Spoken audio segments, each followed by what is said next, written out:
إذا كنت من المتابعين الجدد اشترك الآن في القناة ليصلك الجديد بالضغط على الزر الأحمر أسفل القناة مع تفعيل الجرس، ولا تنسوا دعم المقطع بلايك.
Le stage a débuté il y a une quinzaine d'années, un peu moins, initié par donc, deux profs de PS, un de Casablanca, donc Emmanuel de Buchère, et un de Fès, Fabrice Orfila. Deux grands grimpeurs, deux profs de PS grands grimpeurs, spécialistes, qui au fur et à mesure ont amené 10 élèves, 20 élèves. Au départ, seulement 3 établissements, il y avait un seul stage. Et c'était donc le Lyoté de Casablanca, Descartes de Rabat et donc la Fontaine de Fès. Les sortir un petit peu et leur faire pratiquer l'escalade dans un milieu naturel, dans un des plus beaux sites du Maroc d'une part et dans un site de renommée internationale au niveau de la grimpe. Donc ils ont organisé ça et ça fait 15 ans que ça dure. Quand le jour où ils sont partis d'ailleurs, on avait très peur, on se demandait mais comment on va faire avec le Todra. Bon, heureusement d'autres collègues sont arrivés qui sont très experts aussi. On est maintenant à 9 établissements qui ont développé l'AS Escalade dans leurs AS sur des murs artificiels et en partie grâce à l'existence de ce stage qui faisait vraiment un point d'orgue à toute activité d'AS sur murs artificiels.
Ces élèves-là, c'est une espèce de récompense pour leur parcours à l'AS et donc on les amène sur ce stage pour qu'ils connaissent évidemment la vraie nature de cette activité puisqu'on pratique nous sur des surfaces artificielles d'escalade dans nos établissements et que là c'est l'occasion évidemment assez rare de se confronter au milieu naturel.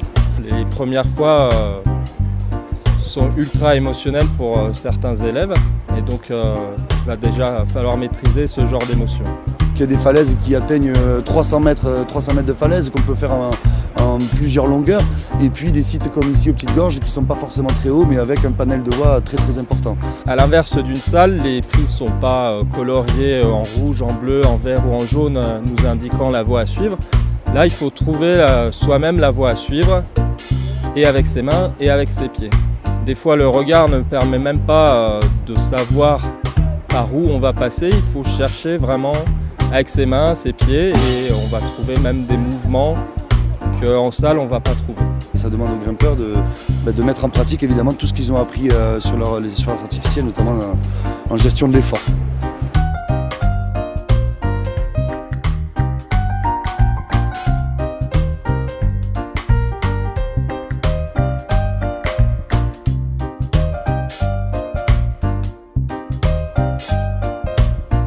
Des voies qui ont été bien équipées, là comme on ramène John, le BE c'est vrai qu'il a rééquipé pas mal de voies, donc c'est vrai que les élèves grimpent en toute sécurité de ce côté-là.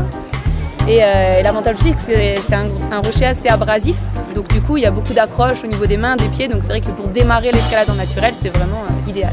John c'est un BE d'escalade, brevet d'état escalade, brevet d'état français, donc il a une formation assez costaud au niveau escalade. Ça a été un petit peu l'élément qui a permis à ces stages de perdurer après le départ des tontons, puisqu'il y a 4 ans Fabrice est parti, 3 ans, une année après Emmanuel partait. Et il nous aide sur plusieurs points. Déjà, sur le stage en lui-même, bien entendu, il nous apporte son expertise et son regard professionnel sur l'activité. Donc il complémente un petit peu notre savoir. Il est là, bien entendu, pour former les élèves, notamment sur des petits détails que l'on ne maîtriserait pas. Et il est là également en amont du stage, donc lui il vient avant notre venue et il vérifie les voies, il équipe des nouvelles voies. Donc la présence de John est inestimable et permet au stage de se faire sans qu'il y ait de problème de sécurité et en améliorant en plus les voies année après année. Un cadre qui est vraiment magnifique. Ça permet vraiment de se mettre dans une ambiance, une bulle escalade.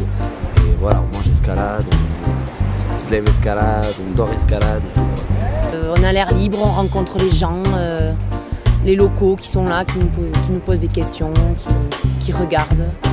Donc c'est un site mondialement connu évidemment pour sa beauté, pour la diversité des voies, pour le nombre de voies accessibles. Il y a des centaines et des centaines de voies équipées ici dans les gorges du Todra. Pour moi le premier avantage de ce stage, au-delà de l'escalade, c'est vraiment la découverte pour énormément de nos élèves d'un Maroc qu'ils ne connaissent pas. C'est-à-dire que là on va vraiment, on traverse déjà énormément de paysages variés pour venir jusqu'ici, et puis là ils se retrouvent dans des lieux qu'ils n'ont jamais encore rencontrés, avec des populations qu'ils ne connaissent pas, tout ça. Donc ça c'est vraiment très enrichissant déjà pour eux. Après en termes de sport, d'escalade même, bien entendu, on développe leur autonomie, on développe la convivialité, le savoir-vivre ensemble. Et ça, c'est un gros atout de ce stage-là qu'on n'a pas sur d'autres activités. C'est vraiment une expérience fantastique parce qu'on a l'occasion d'apprendre plein de nouvelles techniques de grimpe, des manipulations. On est sur un site qui est quand même splendide. C'est vraiment quelque chose qu'on ne peut pas vivre ailleurs. Personnellement, moi, quand je rentre du Todra, ça me donne vraiment envie de grimper et envie de continuer pour encore plus progresser et pouvoir faire des choses plus compliquées quand je reviendrai l'année prochaine.